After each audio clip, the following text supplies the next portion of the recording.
Welcome to the BJJ Collaborative. My name is Danny Savery. Today our guest instructor is Dedeco Almeida. Dedeco is my mentor, friend, and my coach. He's a 5th degree black belt. Guys, big hand for Dedeco.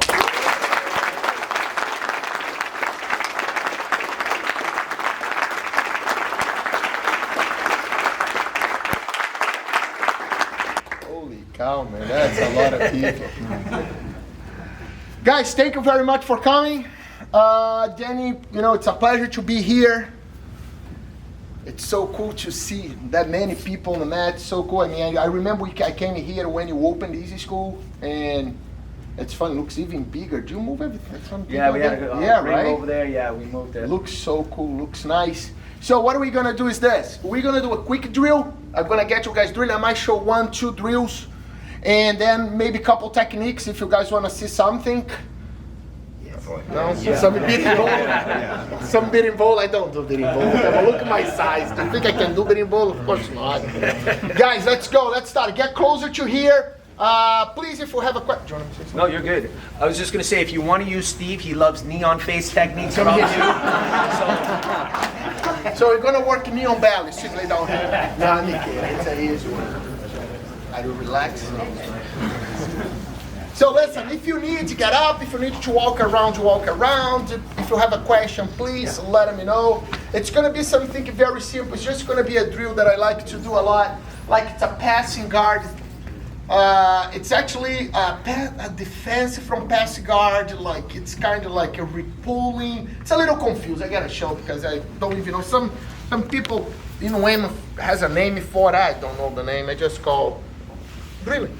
Right? Come here. So, what's happening is this. If you're thinking about when your friend's gonna pass your guard, right? Doesn't matter what pass he's doing, doesn't matter where he's going. He always gonna have it to go pass it. Just go. He always gonna have it. See how he comes right away after my head? So, he always gonna hold your head. 90% of the time, they're gonna go after your head to control your body, right? Even if they start lower here, I just control my legs first. Keep it going. But see how he's gonna switch for the head? They always gonna switch here. So how this drill works is this. When my opponent is passing, again, any pass, I'm gonna focus in that arm. We do this drill a lot. So now go slow, Steve. As Steve is passing, keep it going. I'm gonna keep the hand away from me.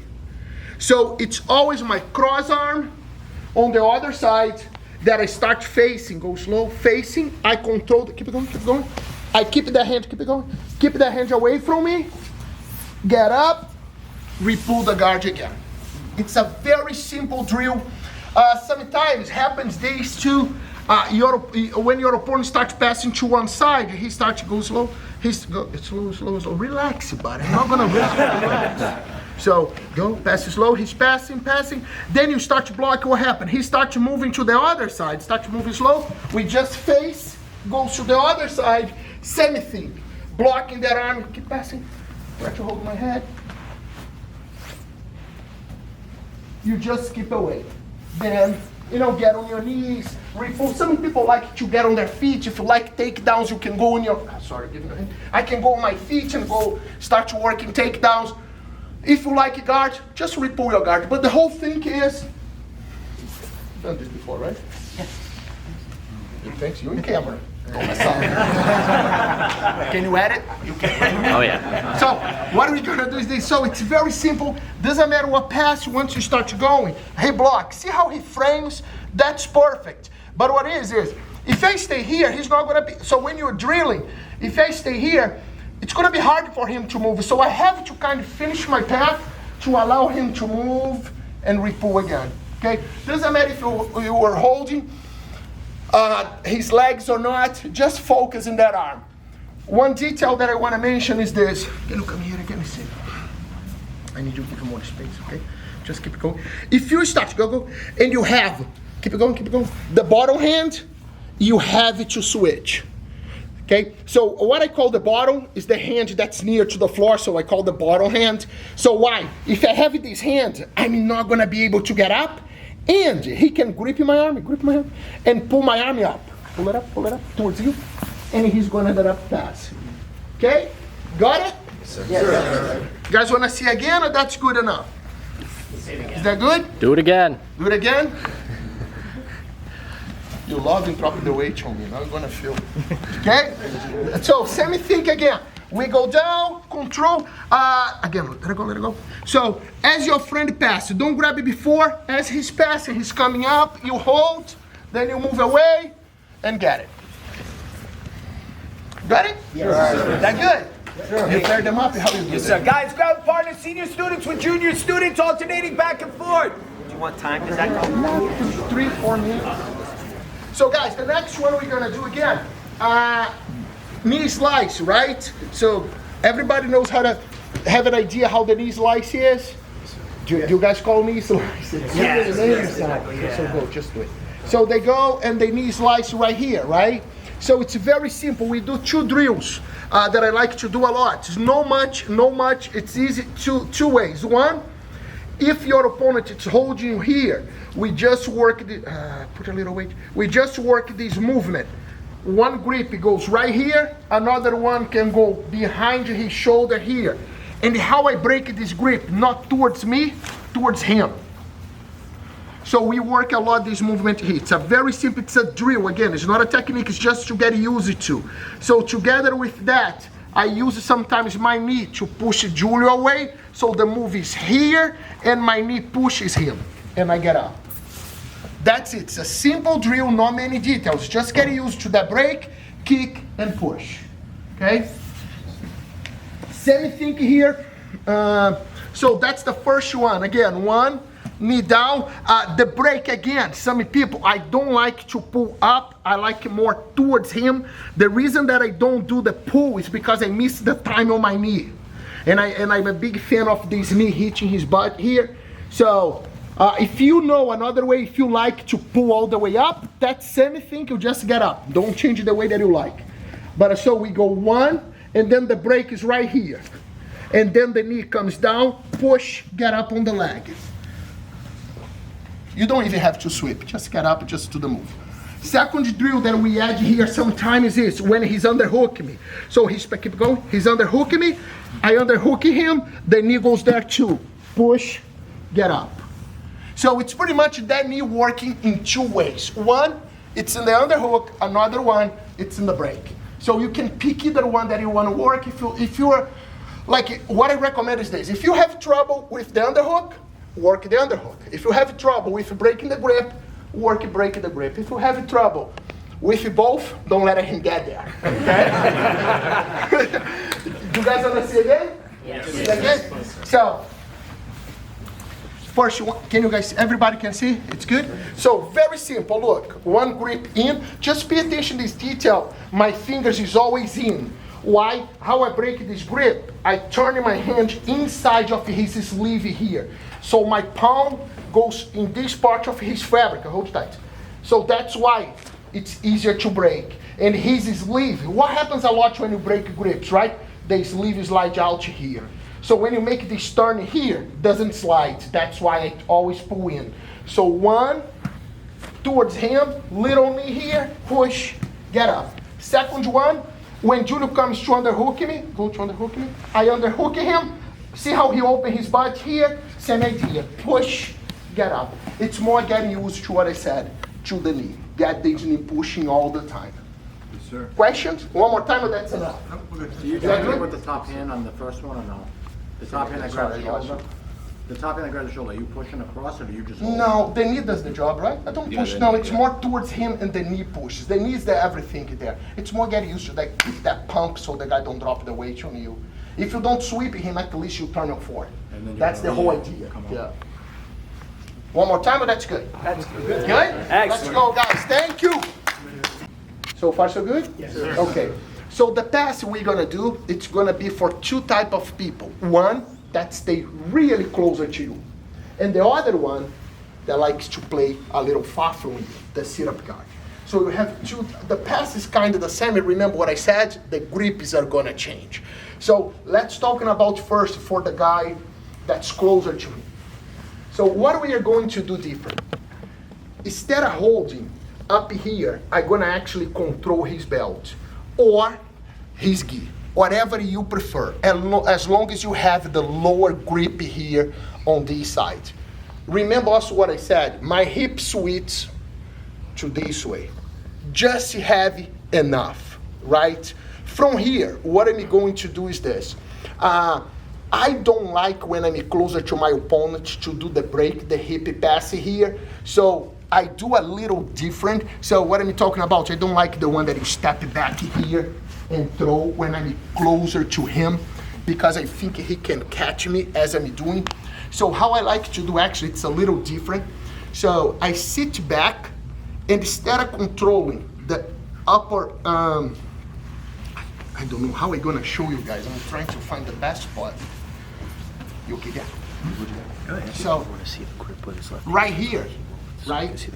Instead of controlling this leg, what am I gonna start to do it? I'm gonna start to go after the other one. So it's right here on his pants. So far, so good? Yes. So very simple. What I do now, as I'm closer, my head moves down and gets over here. And I'm gonna lean and push Steve with me. So, you okay there, right? No hurt here? Okay. One, right? Base all the time here, hand comes over here. Why? Try to sweep him that way, Steve. Hard, right? Yeah. There we go. If I switch my weight, I'm done. He's gonna sweep me. So remember, heavy all the time in this side. Head comes down, lower. Elbow close. Down.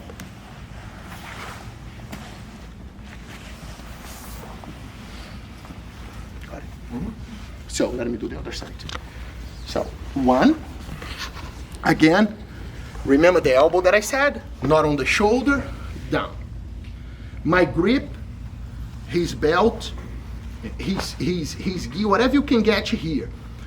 Don't forget, I forgot a little detail. It's kind of steering wheel type of feeling. I really pull him towards me here and I stay heavy on that side. My hand goes after the semi pants. Now, my head, space, down, pulling. And I keep his belt with me as I'm passing. Got it? Yes, sir. Yes, sir. One more time, or that's enough? One more time. One more? Any questions so far? When he was in a sit-up guard, if he were to pull you like in a direction that you want to move, it's beneficial for you, right? Yes. Because it looks like he has his hand there. He can try, right? He tried, but he couldn't. Because my weight. Right, when right. I twist With the the weight arm. here, it's hard for him. Okay. So if he tries to push you that way, it's He better helps. for you. He helps. He helps you. If Okay. he tried to go this way, that's the way that I'm going. It just helps. Right. Okay. Thank And you. my leg comes, remember, this leg, it's back. It's just lean here. Yeah. Thank you, sir. Great question. The pant leg that you're grabbing, is it the same side as Same the one side, where you're right resting? here, same side. Let me explain why I don't grab the other one. In this position, just in this position. So, after a while, your opponent, like your teammate, starts to figure it out what you're doing, right? So how I use it to do this move, I use it to do this a lot. Guess what happened? They start to arm drag me. Let this hand go right here. Hold my shoulder and just arm drag. This way. Tall John. What is that? Yeah. Tall John. So one of my students there, so he started me allowing to do that to him very quick. He moved it out and arm dragged me here.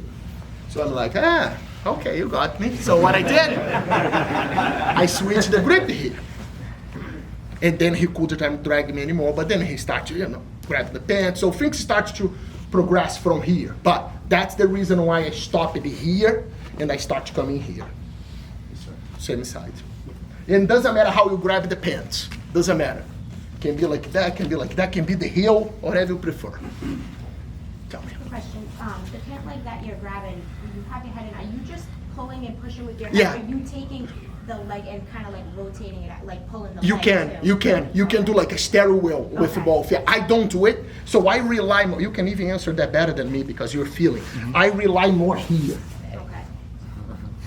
So my whole thing is, my whole thing is here. Look, I like this pull a lot.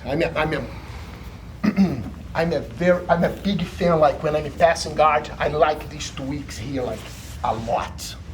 So just to break his balance. So, but yeah, you can actually just spin here. Totally okay. Great question too. Good? Yes. Do you guys want to try? Want to see one more time, or that's good? Good? Let's try, guys. Let's go. Thank you. So guys, you guys can do it quick. Let me actually explain. You know, I didn't do a good job first. I'm gonna do a better job now. So, let's go over here. A couple details that I do that might help you a little bit, and I forgot about it. So, when I'm gonna drop my head, one thing that I do, this leg moves back here. But remember that I said my elbow always close, so you can feel that. You can even say, when I step back, my elbow glues to my knee. So it's like right here with him. So no way he can come this way. Does that make sense? Yes, so then, I'm here, right? And another detail that I do here actually on purpose, when I get down and I start pulling, I leave this leg here on purpose. Why? Because his answer when I get here, it's always try to move away and push me. Go. Then I'm here. So I give Steve that little feeling that I do all the time when I grapple him, that he's gonna do. Guys, understand? I know this guy since he was a white belt. I don't know how many times I grappled him in my life. I don't know how many times he's kneeing in my head. I don't know how my only knockouts. Right? So, what I'm talking about is this. I give it to Steve a little like feeling of like security that he can defend the move on purpose. As soon as he feels that knee there, he thinks he'll be able to push me and move away from him. That's his mistake.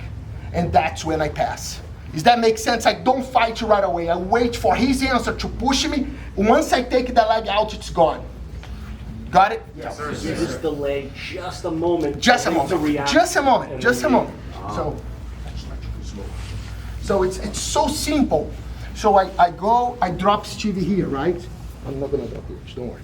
So I drop him. So remember, this hand, it's right here. He feels what? My legs is here. He feels like I can push him and just try to repull, push, try to repull, get away. He feels he's gonna do that, right? Let's go back there. But what he forgot? My hand is down here. That's what they forget. So when I'm here with him, try to push me. His hip is with me, look what happened. The leg is out. Because look at the grip.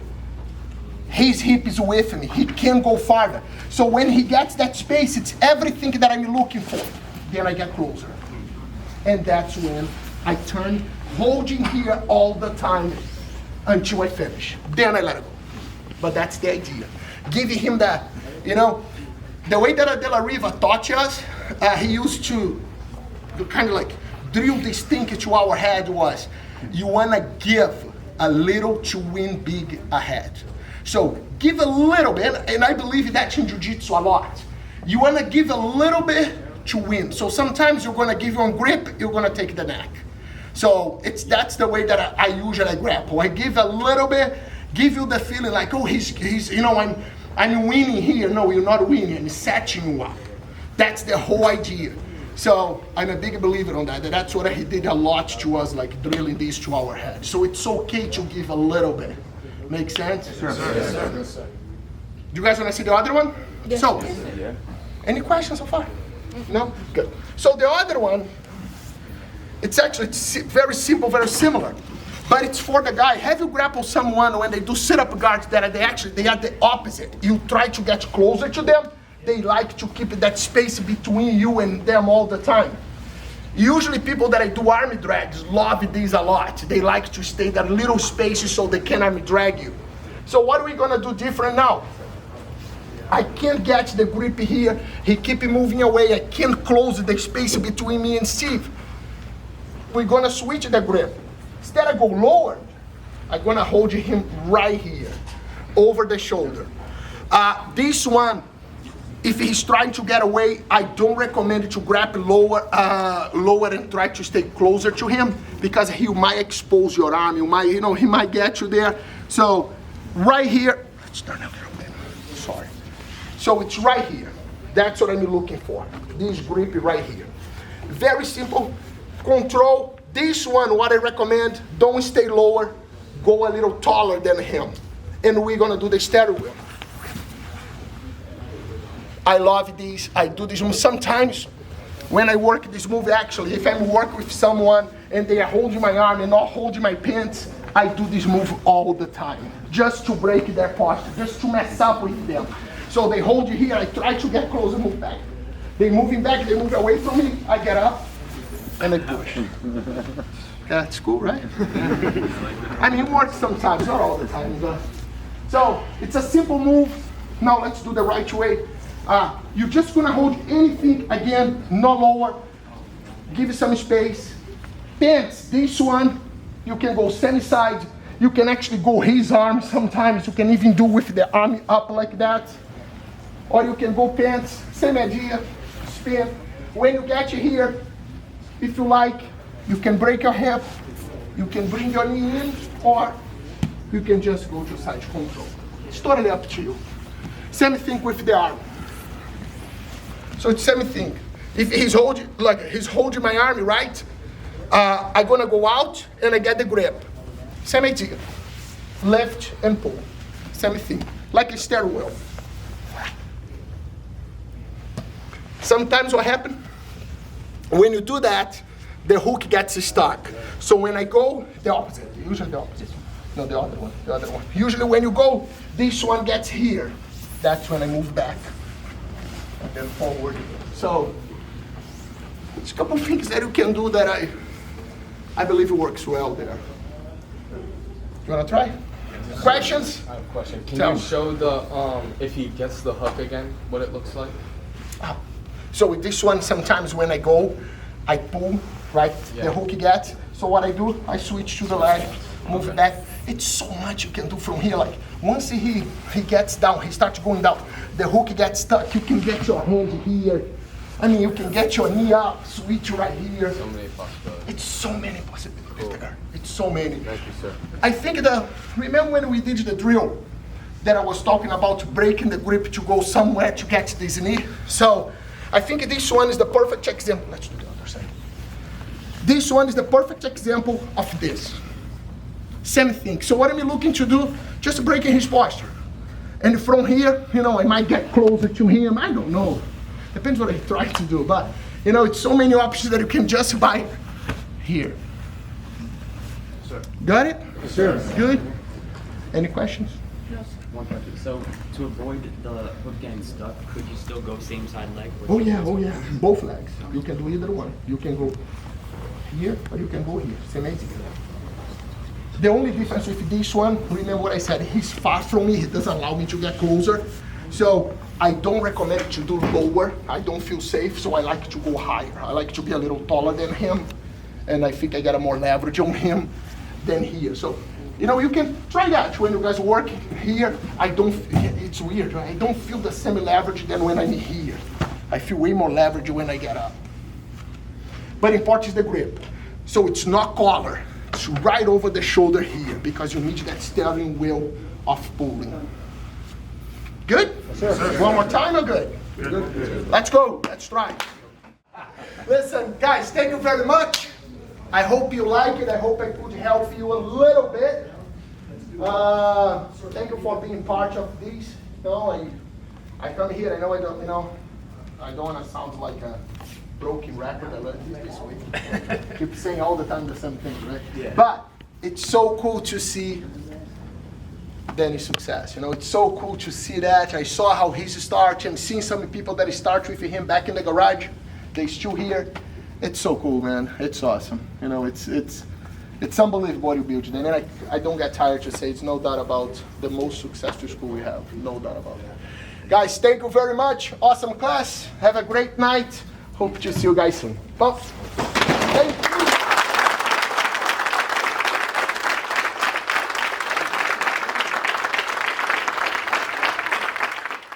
All right, so Dedeco, thank you so much for coming down. That was amazing. The details, it's always about the details. I love the details.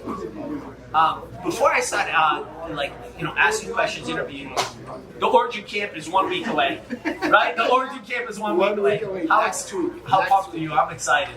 Man, I'm so excited. You know your name was like, Oh, really? so it's pretty cool. Like your name was like mentioned multiple times. Like Danny Savery coming back, Danny Savery coming back. So it's cool, Danny. Yeah. And so very excited. Last year we didn't have it because COVID, because the whole thing that happened, so we canceled camp.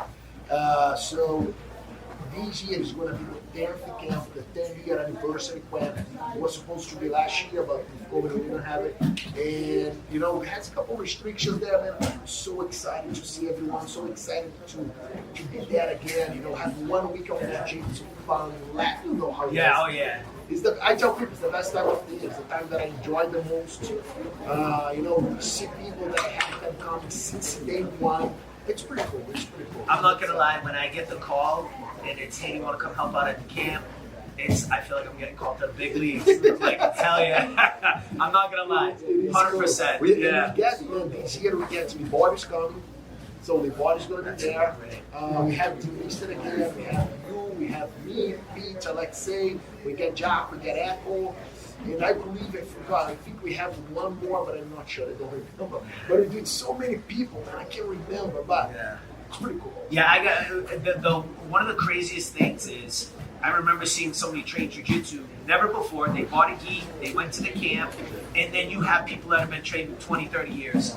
And it's this crazy thing. It's not even just people from within the country, it's people from all over the world. All over the world. Yeah. People from New Zealand, Australia, Japan, China, from Abu Dhabi, it's from all over the world. People, we have people, like last time you remember, you were there, you were with those people. We had like 6 people that I never trained jiu-jitsu before. They had no idea what jiu-jitsu is, and our goal is, what I tell all these people that it's brand new, never done before, is this. When they come to camp, my goal is, when they go back home, they're going to try to find the closest swing, and they're going to keep doing it. So, I try to, in 1 week, that's what we try, and hope you do the same.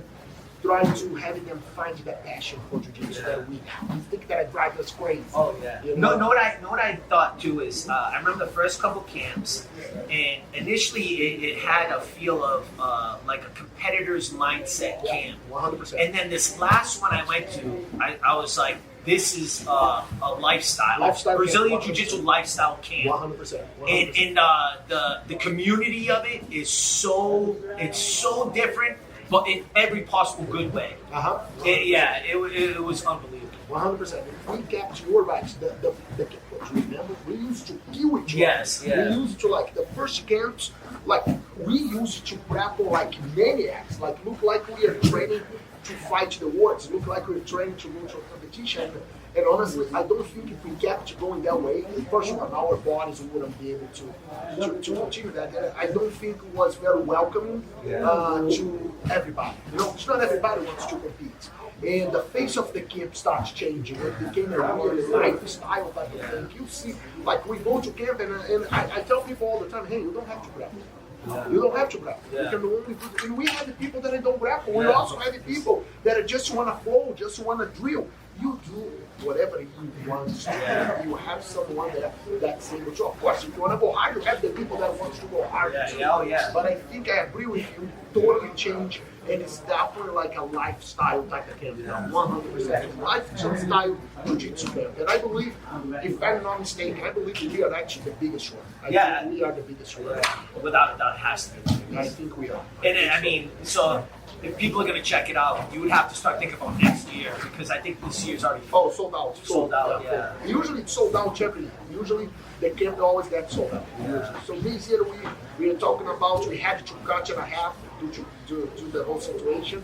But so we're talking about between, say, 260 to 300 people. Still a lot of people, yeah. So I remember one of the classes you had me teaching. It was literally, I think, 300 people. Yeah, 300 people. It was unreal. 300 people looking at you. Yeah, it's crazy. So, but did that go? So now, so how long have you been training Brazilian Jiu-Jitsu? So I've been going to 34 years. So it's 34 years I've been doing this thing. Yeah, Wow. 34 years. So it's been a long time. So what? How did first of all, like, how did you hear about jiu-jitsu, and then why did you start? So I heard about jiu-jitsu. I had friends training jiu-jitsu back in the day. You know, jiu-jitsu was very small, but I had friends training jiu-jitsu. Heard about it here and there, but nothing crazy. And so what happened to me was, and it's actually an interesting story. I growing up when I was 12, 13 years old, I started having problems like anxiety attack. Do you want us to look to the camera, Rob? Do you want us to look to the camera? If you want, it's up to you guys. What do you think is better? Just keep it casual. Yeah. Kind of look, talking, and every now and then kind of glance. Yeah, that was good. Yeah. I wasn't going back there, sorry. You know, so 13 years old, when I was 12 years old, 13, I started having a lot of like anxiety, like panic attacks. I started developing that. At the point that I was fighting my dad at night. And it got so bad that I wasn't leaving my house, I wasn't afraid to go to school, I was afraid something would kill me, I was afraid of everything. I didn't do anything. So by then, my parents started bringing me to like try karate, try all the martial arts, and I really didn't fit in. And they were bringing me to like psychologists, psychiatrists, all kinds of places, trying to find out what I have, until they brought me to this guy, which was a psychologist and a psychiatrist. I'm not sure. I don't know. Psychiatrist. And so he kind of like told my parents to leave them, and he stayed there with me for an hour, talking, asking questions, like so after an hour, he called my parents in, and he pretty much told my parents, listen, he doesn't need medicine. I recommend you guys bring him to my martial art. And my parents like, we already done that, it didn't work. They're like, no. And you try jiu-jitsu. And I'm like, no. And that's how the whole thing started. So he put a name and a card and a phone number. Yeah, and he was a Delariva student, and that's how I ended up there, and that's how I started. But a funny part was about that is, that's how important a teacher is in your life. And talk about the teacher prospect, and I want to mention that because I love jiu-jitsu. So I love the way that he's kind of like welcoming me to jiu-jitsu. You know, I love the way that how he made me fall in love with jiu-jitsu, fall in love with the passion of teaching. And I think that's so important. You have a teacher that having that passion, having that drive to jiu-jitsu that I love. You know, he really wanted to change his student's life.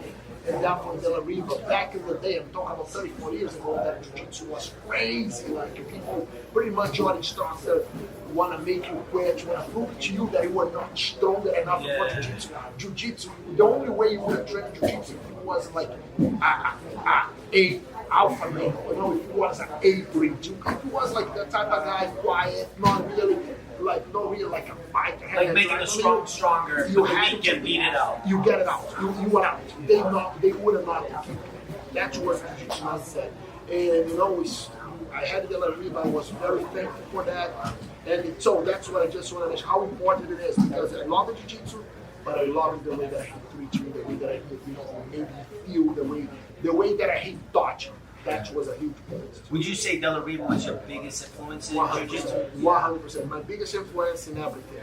In everything in jiu-jitsu, you know, and in many conversations with me, many things that he told me, many things when he used to tell me, like, you know, give me an advice on something and didn't make any sense at the time, and I got mad at him, but he was like, oh shit, that's what. Yeah, that's why. You can see the picture, that's why. So he was definitely the biggest influence that I have. You know, still is. You know, Liborio, you know, Murilo, all the guys that I had the pleasure to train with, to learn from, you know, I was in the time then that I wish people could see the rooms that I see, you know, the rooms that I bad, like sitting in the corner, like, shit. Yeah. Yeah, I gotta tell you, I love hearing when we just hang out and talk, or hearing you and Alexei talk after we're done training, just talking shit, and hearing you guys just say some things, and you're not saying it for anyone to hear, but if you're just there and you hear it, yeah. So there's some great stories. It is a great story. Great stories. Yeah, it's just it's unreal. It's a real feeling. Yeah. What do you think would be one of the most important lessons you've learned from training Brazilian Jiu-Jitsu?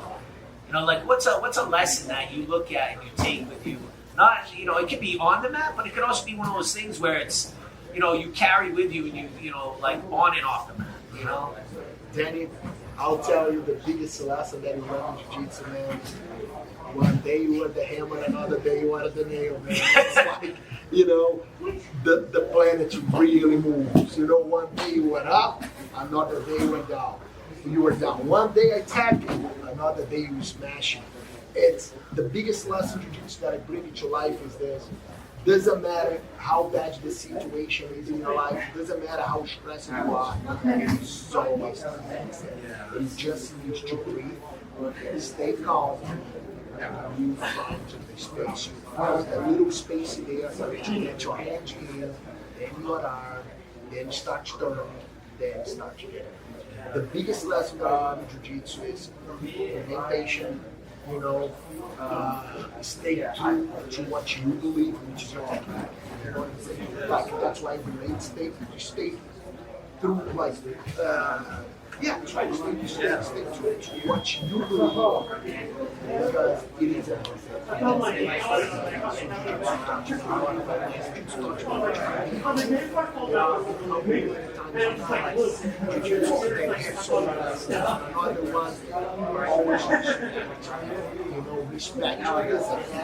Doesn't matter how old they are, doesn't matter what belt they have, doesn't matter who they are.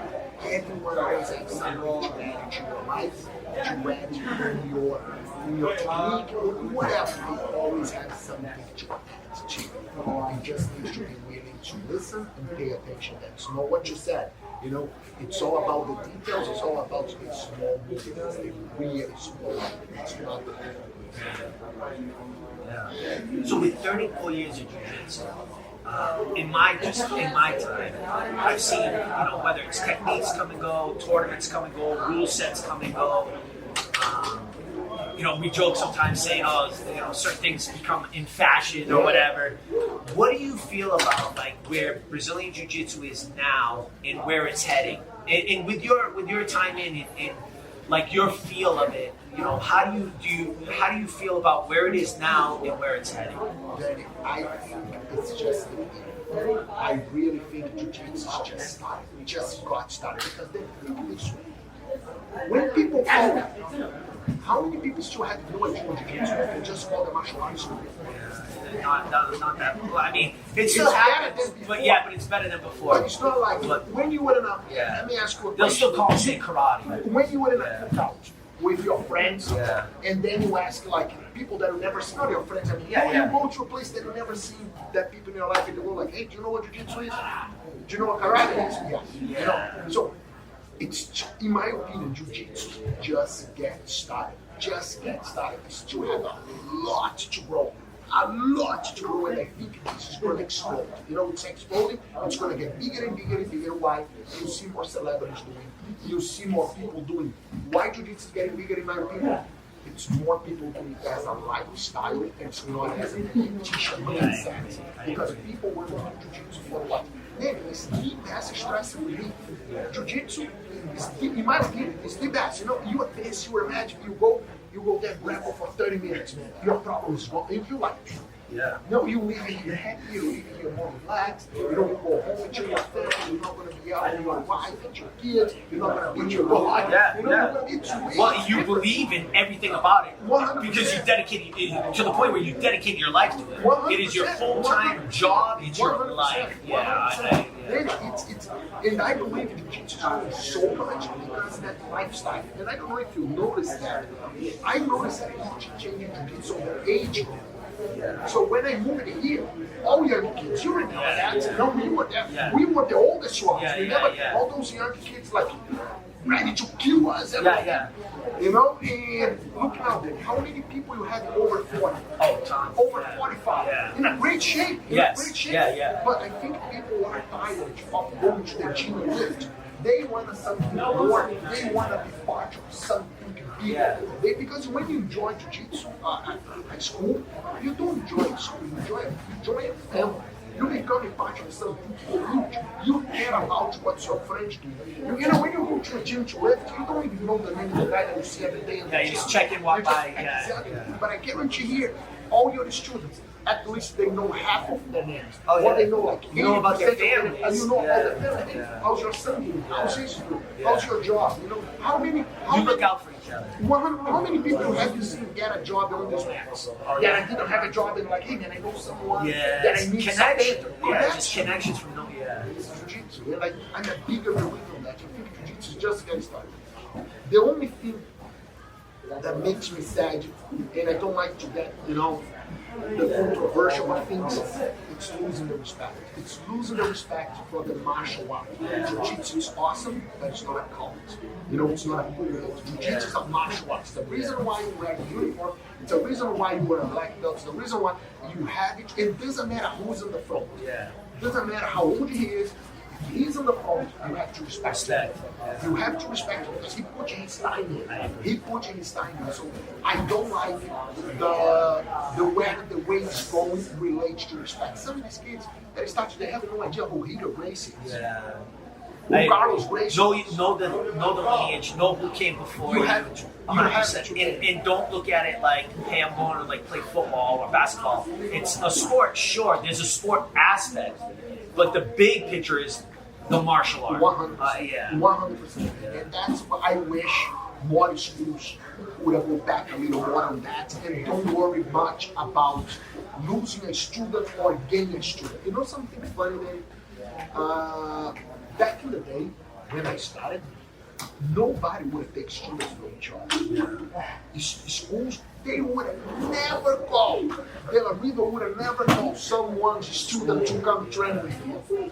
No, if someone left that school, you pretty much need your instructor to call the other instructor to say, hey, it's okay if he goes. Yeah, it's funny you say that. I remember you would call, like somebody would call you and say, hey, can this guy train the instructor? You would call somebody, hey, just let you know, blah, blah, blah. Yeah, there was a big respect between coaches. 100%. Yeah. That's how it used to be. And I see today in Israel a lot. You know, a lot of people calls each other. I don't do it. I know you don't. I know a lot of people that I don't, but something out there. And I think that's when they come to business sides that I don't. I think like, you know, jiu-jitsu is so big, it's getting bigger, and there is students for everybody. I think you can beat your own group, your own students. That's just my opinion.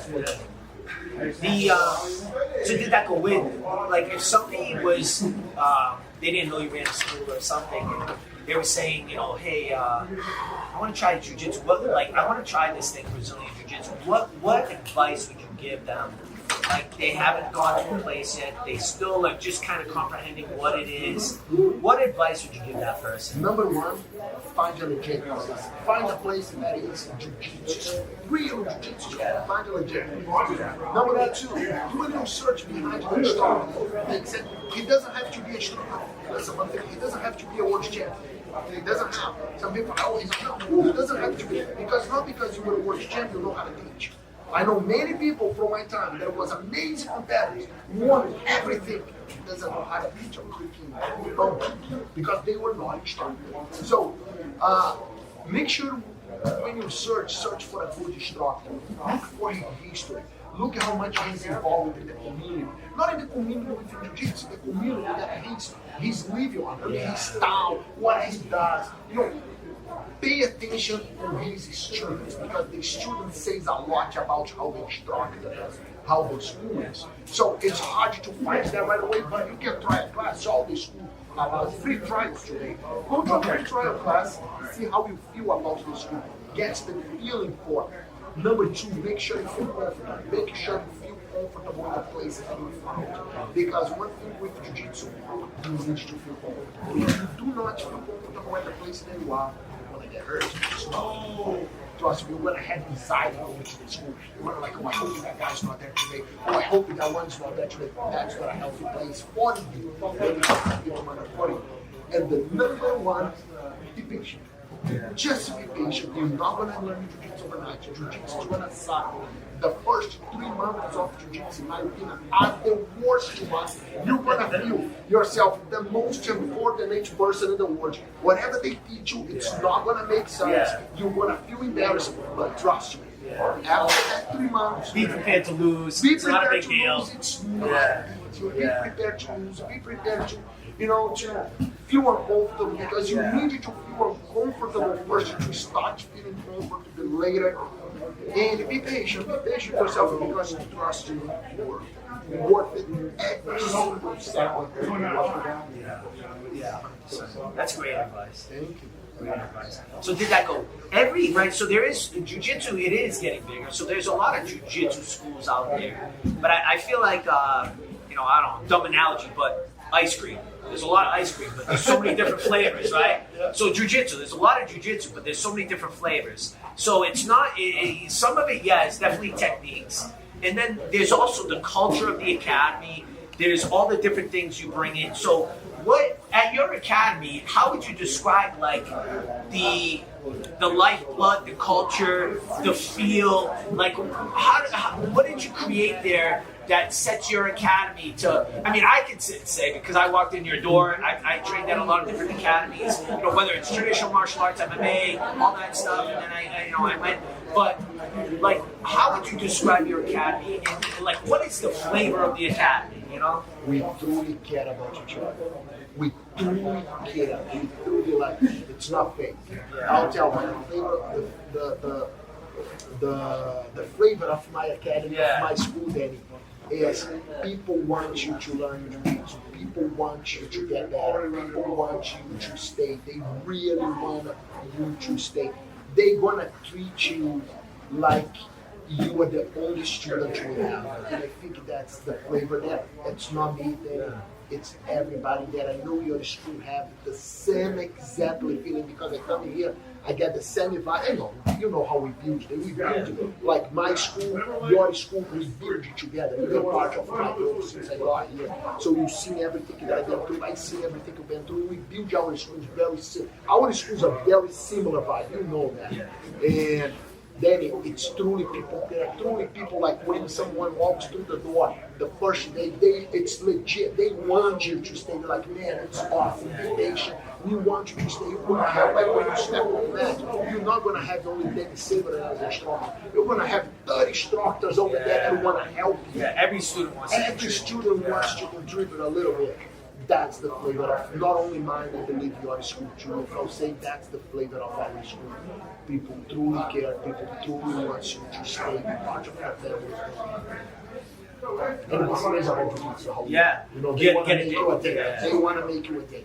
Yeah. So Dedeco, at you don't just have one location. You have Weymouth, and you also have Pembroke / Marshfield. Yeah. It's on the line, right? Yeah. Is it on the line? Yeah, it's right on the line. Yeah. So sometimes it's funny. People call me and say, hey, we have a school in Pembroke. Oh, that's Marshfield. I'm like, oh, I'm sorry, it's Marshfield. Sometimes they call me and say, yeah, we have a school in Marshfield. Oh, that's Pembroke. Yeah. Step over the line, step over that. I think my school, actually, it's divided by the town. So I think half of the school is in Marshfield, half is in Pembroke. That's crazy. So at those locations, I know obviously you teach gi Brazilian Jiu-Jitsu. So what other things do you offer there? Is there kids? Is there what other things do you have at the location? So we have a kids program, we have adults program, and we have no-gi. That's basically it. It's a jiu-jitsu school. The Weymouth location now, because it's way bigger, I moved it to a bigger school. We have a fitness part too, so we have weights, we have a nice turf. We actually have a basketball hoop in the school too. So it's pretty much like the Weymouth school now, I would say we get a little fitness, but you have to be a jiu-jitsu member to use. We have the jiu-jitsu part, we have the no-gi, the kids, everything, and we have a law enforcement too, which is huge. We got the law enforcement program, but it's a really 100% jiu-jitsu, 100% jiu-jitsu. So now, there's You have Dedecojbjj.com. Check it out. So you have Weymouth, Marshfield, and Pembroke. You have Origin, which you're a partner of Origin. So that is, God, there it's everything now. It was Geese, now it's Geese. You remember how we started? Yeah. We started. Then we started the company Pizza, and you were there since day one. We started 10 years ago. We I'm gonna try to say it simple. We started Pete, myself, my wife, Pete's wife, and John, and Pete's father-in-law, Joe, and John, our first employee. 10 days later, we just bought our factory now. And we have about 220 employees now. It's crazy. It's insane. And we start like importing geese from Pakistan until they rip us off. Then Pete, of course, crazy. He decided to make everything in America. Then we start to make in America. He's like decided to make the fabric in America, and that's just kind of like geese. Then now we make boots. We make a bunch of things with leather. We make denim. We make jeans pants. Then we have Jack became our partner in 2015, and when Jack came in, no question about it, he was the face that we were looking for. Peach and I, we always had one thing that nobody knows, actually, right before Jack, maybe 2015, we had a big company try to buy us out. I can't say the name, but it was like they kind of tried to buy us, and we didn't. We said, no, we knew it's funny when the company came. You did it, right? Yeah. Thank God we did it. But it's funny that when that company contacted us, we knew we were doing something right. Like, you know what? If they are watching us that young, it's because we are definitely doing something right. And so Jack came in 2017, he loved everything about that we are doing. And when we met him, I mean, Peach actually was the first one I met him. But like, we kind of like, he's the face that we need. That's what we are looking for. And it's been an unbelievable partnership. No doubt about after Jack, the company, boom, jumping, and that's when we started the supplements company. And we had it before Jack, our supplements company. We used to be Origin Labs. Remember that? We bought a company and we turned to Origin Labs. But when Jacko came, we decided to turn it to the name, using his name, which is Jacko Fuel today. And actually, the fact that I just mentioned that we bought it, that's where we're gonna make it more like a pure, it's gonna be shirts, shorts, and now we're gonna make everything. I gotta tell you, watching those videos and hearing about that company is gotta be one of my biggest motivations, without a doubt. Like, when you hear that story, you go, wow, you guys took that from nothing and made it what it is today. And I look and go, okay, my jiu-jitsu school started in a garage, and look at where they're at. I can follow that same path. I just gotta put in work. Yeah, it's an unreal story. You started in a garage there. Yeah. I remember the first time I went to your garage to do a seminar. We did the Nova seminar. Yeah. You had the space here on the corner. Yeah. Like people had to be careful to the heat. The concrete came out. Hey, move down here, move down this way. Look where you are now. Look at this. It's successful stories, It's the true. What I tell everyone, it's motivating. It's the truly American dream. I tell everybody that. When people ask me about it, I say, hey, it's the American dream. Just don't try to find shortcuts, because that is not a shortcut. The American dream doesn't have any shortcuts. You gotta stay loyal to what you believe and move forward in that direction. Don't try shortcuts. If you try shortcuts, you're gonna lose yourself. Well, Dedeco, again, thank you for coming down. Thank you so much. I know your schedule is busy and crazy nowadays. Never for you. Oh, thank you. And I'm going to see you at the camp next week. Guys, check out Dedecojbjj.com. And guys, we'll be releasing episode 2 fairly soon. I'll be announcing who's going to be on there. We'll release episode 2. This will actually, we probably should edit this part because I'm talking out of my ass. But yeah, so guys, either way, check out Dedecojbjj.com, Marshfield, Weymouth, both BJJ academies, 2 locations. And that's it, guys. Stay tuned for episode 2 coming very soon. Thank you so much. Thank you so much, guys. I appreciate it. Have a great day and go train jiu-jitsu. Thank you, Dedeco. That was all right. That's good. Yeah, that was great. Awesome. That was awesome.